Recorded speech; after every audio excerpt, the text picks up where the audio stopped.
like on the icons on that column on the right Mm-hmm. where it's like a palette icon. I think you were there, Oh, if this. I'm not mistaken. Yeah, okay. So Yes. that like hashtag, I'm familiar with like this format of seeing color codes, but then is the Pantone, is that different? I guess I was just Yeah. wondering like what's the, I don't Yes. know, like what's the difference in like what if you don't have all the information that you actually need to find like the real color? Oh, yeah. Maybe that didn't wasn't like phrased the way I No, wanted it to. no. It makes sense. It makes sense because sometimes maybe a company doesn't know their exact color, right? They don't know. Uh-huh. And they don't have Yeah. Pantone associated, and that's fine. What you can do is sometimes they'll have a digital, and I can show you an example of that, but sometimes they'll have a digital file that has their logo, and you can actually import their logo and then suck the color from it. Okay. Oh, So yeah. yeah, Mhm. and you can get a CMYK build that is close to their color. So Pantone colors, I mean, honestly, I feel like Pantone colors are, I learned that years ago, and it's good to know. When I used to work for a offset printing company where they actually bought Pantone 485. Like they bought the paint color and they would use it on an offset press, right? And that's so rare that that type of printing because everything's digital now. So a lot of Oh, times it's good to that know, makes but sense. I hear that less and less. But some people still have like, for example, sports teams sometimes still because when I worked for that company, they had we worked with the basketball team in town, and they had Mhm. specific Pantone colors. That way, anytime that was printed anywhere, the color would be the same. But you hear that less and Gotcha. less. So yeah, that would be something Okay. supplied by the client, but most clients don't require that because most clients now is digital printing, you know, but you Mhm. just know how to get to it if you need to. Okay. Got it. Mhm. Yeah. Okay. So this color here, yeah, when you gave me for the Ocean's Edge color, then you could probably put that number in here. Do you know that number offhand? Maybe I can look it up. Hold on. I think I had it in the Not folder. offhand, Okay. but I could pull it up. Yeah, I think I can pull it up too because I have it in the folder. Um, let's see. I took a capture of it, but I don't know if I have the name. But you know what? This is a good example. Okay, so here's my window open. You see all that, right? With my folders. Mhm. Okay, I'm gonna pull this over. This is the color that you said was that Ocean's Edge color, right? And now I Mhm. Googled it and so it might be a little bit off. But so I just literally drag that image. This is just a JPEG image. I dragged it onto my artboard, right? So this is what I mean if you want to pull a color. You can take this little eyedropper here, roll over Mhm. it, see what it does. It literally pulls color, and you can pull the color. Okay, so now I think that's accurate actually, 89 CCC. I think it was 89 something. So now I basically, from something that I found on the web, I was able to pull the color, and here it gives me all of the CMYK values. It also gives me the hashtag here. And that was just something I just pulled off a line. If that makes sense. So you can do that if a client gives you something and you're like, I need their color for it. Like they want me to pull the purple out of their logo and put it as a header. Then you can pull the exact purple. And then I can create, for example, I can create text. Hold on a second. Once you pull a color, that's another thing. When you go to your swatches, make sure when you pull a color from something with the eyedropper tool and it comes up here, you actually have to drag this to your swatches to use it again. So I just click and Okay. hold and then I dragged it. Okay. I don't need two of them. Okay. So now now I can create text using this swatch, which is their color, and I can do whatever I want with it because I have their color, which is great when you're designing something and you want their exact color. That makes Mhm. sense. Okay. Okay. Mhm. Easy. Easy, easy. Okay. Any other questions? I don't think so. I think Okay. we're good for now. Okay. Mhm. Is everything pretty Thanks. straightforward now? This is probably so easy for you. I know, but No, At it's least, it's a good like overview of how everything works on Adobe okay. or on Okay. InDesign. Okay, good. Yeah, and it's, Illustrator, sorry. oh, that's okay. No, but it's This good is because Adobe Illustrator, it's everyone. Adobe Illustrator. You got it. But even though you know how to use these tools because they're so similar to things I'm sure you've used before, at least you know where they are. You know what I mean? Because that's all it is. Yeah. Um, Mhm. okay. Where they are in Illustrator. Okay, so now if anytime you want to get back and see, like right now we're zoomed in. So anytime you want to get back and so you can see your whole artboard, you can do Control 0 and it gives me the whole artboard, which is nice because sometimes you're zoomed in on something and Nice. working in this teeny little area, but you want to see how it looks as a whole piece. So Control 0. Okay, so we went over shapes, we went over color. Let's talk a little bit about text. So here's our text tool. So let's click on it. And if you just click anywhere on your screen, it'll just put this little filler text, right? If you click and hold a box and you see filled it with filler text, okay? So there's two ways to do things. You click and hold, and that gives me text, just a piece of text, I should say, and then I can make it bigger and I can move it around. But here, if I do it close, it makes it like a box. So it's either a text box or a text, just a text for text, okay? So if I click it, I get text. If I make this, I get a text box. I personally like when I'm designing something, I like to just click and then get words, okay? So, all right. So now I have this text, but now I can be really like, you know, it gives me a lot of freedom. So I'm going to shift it to make sure it's not distorted in any way. So now we have this word. God makes everything beautiful. Okay, so we're going to highlight it. And here again, I'm on my text tool. And since I'm on this tool, all of my options of what I can do are here. Okay. So once you click on something here, you click here, this gives you options. So now you have all of these fonts that you can use. And these are fonts that you downloaded. And when you download fonts, which have you used the font before? DAFONT? Yeah, okay, good. Like all these free resources out here are awesome, right? So Yeah. once you download it, you can install it and you don't have to restart Illustrator. It used to be that you had to restart Illustrator to get your fonts. You don't. They pop right up. Okay. All right, so Nice. now we have this font and we can just do anything we want with it. Again, if we want to change the color, we can do that. If we want to add a stroke, if we click on it, again, we click on it, here are our options. Here's a stroke.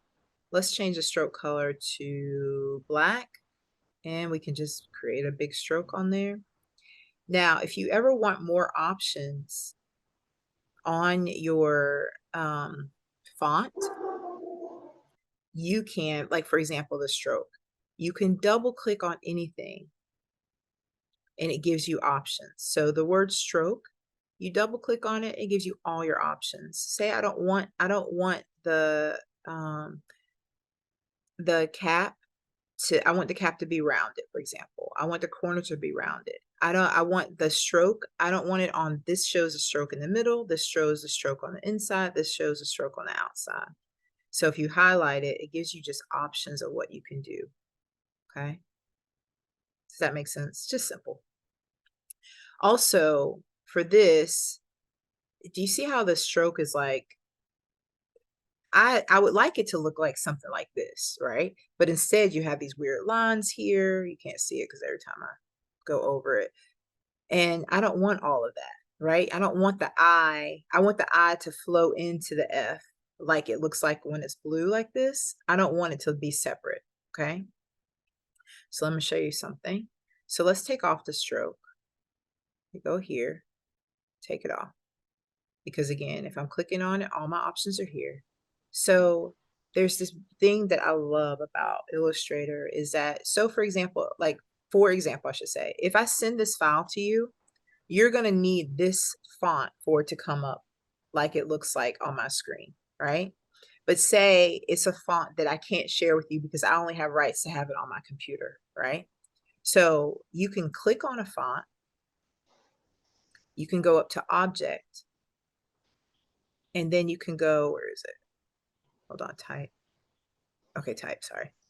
Okay, you have it, you click on it, type, create outlines.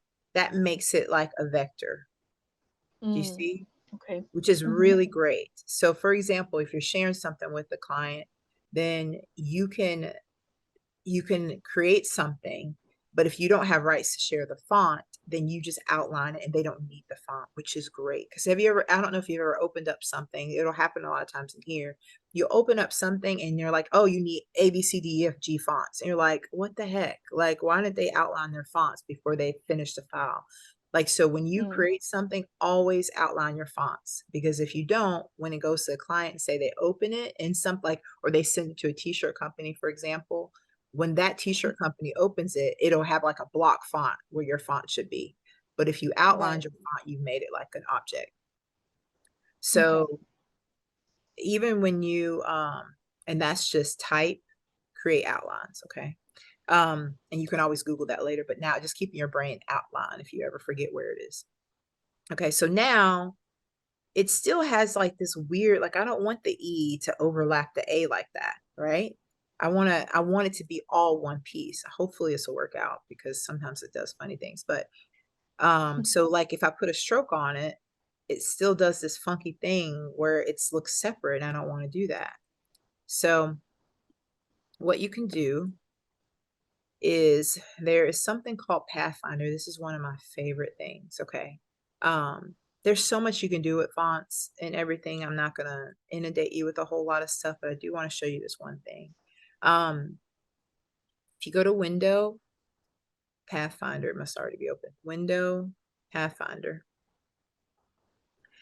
You can do this thing where there's different shape modes, okay? Unite, all these different things. This is such a great tool, Elise. Like I use this a lot for different things. And when we go and try some different things, I'll show you. But if you make it, okay, good, it did it. All right. So right now, if you look at it, everything's separate, right? You see that. Well, if you go over to Unite up here, what it does is literally unite it. And you see how that smoothed it out and it made it just one unified piece. So for example, when I put a stroke on it now, it's on the outside.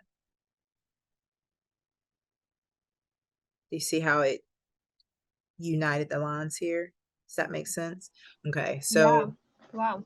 it makes it really like clean and beautiful, right? So that's just one thing, but that's small, but there's, like I said, there's so much to play around with. But that's basic about text. If you click it, you'll create a text. And you see how I clicked it this time and it just created that filler text with the font that that I had chosen at the top here. That's already chosen for Mm-hmm. me. Okay, so simple stuff, but you can do a lot with it. And we'll get into some very specific things, but let me keep moving on. Okay, so Mm-hmm. this is rotate, simple enough. Okay, you take a shape, click on rotate, and it rotates it. Simple enough, right? All right, I'm gonna move a little bit faster because I want to actually get into some real examples of things. This is eraser tool, which I don't really, let me see what this does. Oh, it literally, I have literally never used this before, but how cool. If you erase it, it creates separate vectors. And if I click on it, they're all separate vectors. How cool is that? And that's really good if when you're creating something. Did you see what I did? Mm-hmm. Okay, so Wait, which tool was that? Sorry. that's okay. And you can play with these on your own, but like I created a square, I took the eraser tool and say I Uh-huh. want to make a zigzag. It created now different vectors based on what I erased. That is so cool. Oh, mm-hmm. Wow.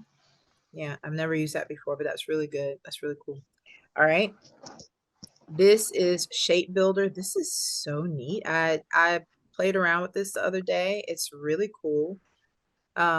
Shape builder, say you do different circles.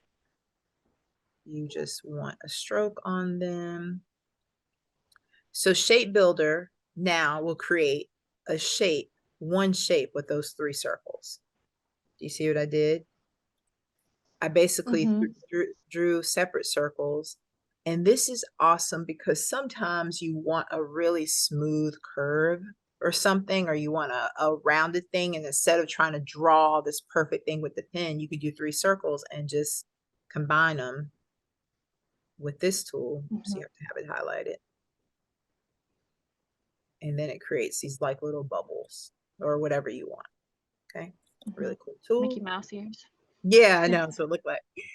Um, This is something I also use a lot, and you may use a lot as well, gradients, okay? Gradients are really, they really can give you have to use them sparingly or else it'll look tacky, but if you use them well, they are so cool. Okay, so here's a gradient tool. Let's go ahead and fill this with red, for example, for now. If you double click on this gradient tool, so you can double click on any of them again to give you more options, and say I want to, where is my gradient? Hold on.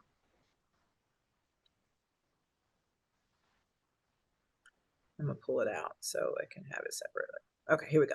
All right, so say I want to fill this with pink just for now. Okay.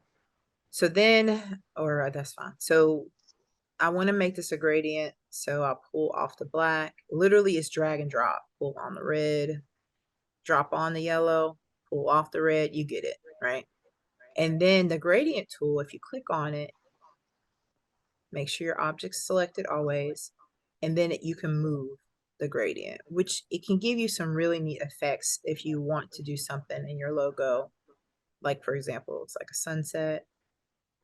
It just Mm. gives you options. Super simple stuff, but again, your Mm-hmm. brain is going to create the great things, but these are just the simple tools.